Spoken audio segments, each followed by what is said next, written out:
want to show you one of my favorite ways to cook walleye fillets. What we're going to do is Parmesan crusted walleyes right here in a cast iron skillet, and I'm going to make a little side dish right here on this griddle that you can see getting hot with some asparagus and also some potatoes. So what's in the pan right now is a little bit of flour, a little bit of cornstarch, and some panko breadcrumbs, salt, and pepper. So what we're going to add to this now is a whole bunch of fresh grated Parmesan cheese, and then also some fresh parsley, flat leaf parsley that I chopped up. Now I'll be honest with you, these walleyes were in my freezer. Had they not been in my freezer, I would probably do something a little less flavorful than this, but walleyes, once they've been frozen, don't have maybe as quite a fresh flavor as they could otherwise have. So this is an excellent dish that'll still make the fish taste delicious. First of all, I'm going to take the boneless walleye fillets that I thawed out, and I'm going to roll them around, shake off any excess in flour and cornstarch and slightly seasoned. Then I'll go straight in here into my egg mix. It's just basically eggs with a tiny little bit of water and a tiny little bit of milk in it. And then we'll come over here and go straight into our panko and Parmesan mix. And we want a pretty healthy coat of this stuff on here. Shake any excess off, set it over here on the plate, and that'll be ready for the skillet. Basically, I took one big giant russet potato and I sliced it, as you can see, in nice, relatively even thickness slices across the board here.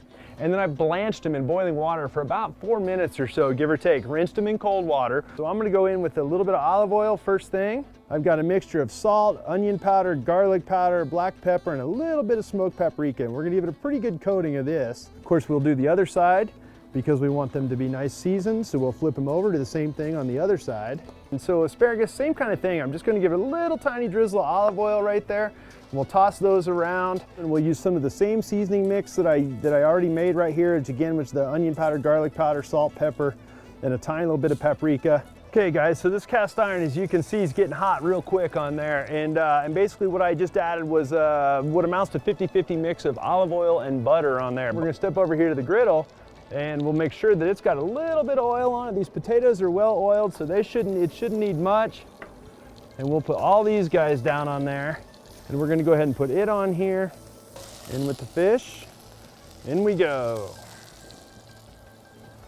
One of the great things about the Pro 90 stove, it's got this windscreen that goes around and keeps the wind off the burners. The burners themselves are set low in the grill. Works real good as far as being able to cook in the wind. This thing's ideal for being able to take tailgating or anything like that.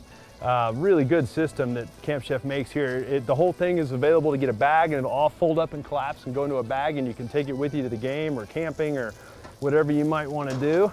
Okay, and you can see that's getting nice and hot on there, and that cheese is going to melt. That fish is going to cook really, really quickly, guys. As with any other fish, you don't want to overcook it. I believe this fish is going to get real close here. So let's go ahead and get one of these and flip him over and see how he looks underneath there. Oh, buddy, how's that looking, guys? That's looking pretty good. You see, it's still bright green. We don't want to cook all the color out of it, but it's starting to get a little color on the edges of it. As soon as these get some color on the other side, we'll go ahead and pull them. Okay, I'll put a piece of that. We'll put a few of these right here, and we'll get these out of the way. I'll pick 2 of these up, lay them in here as well. We're not going to get too fancy with our plating. We're just going to do something like that. And guys, that's what I'm talking about right there. Parmesan crusted walleyes, griddle asparagus, and griddle potatoes. So simple, guys. So walleyes outside the box. Hopefully you enjoyed the show today. We had a great time making the show and all the crazy ways that we go about catching walleyes. So we appreciate you joining us. You can join the conversation on Facebook, Instagram, or Twitter. And most importantly, we hope you'll tune in, and we'll see you next week.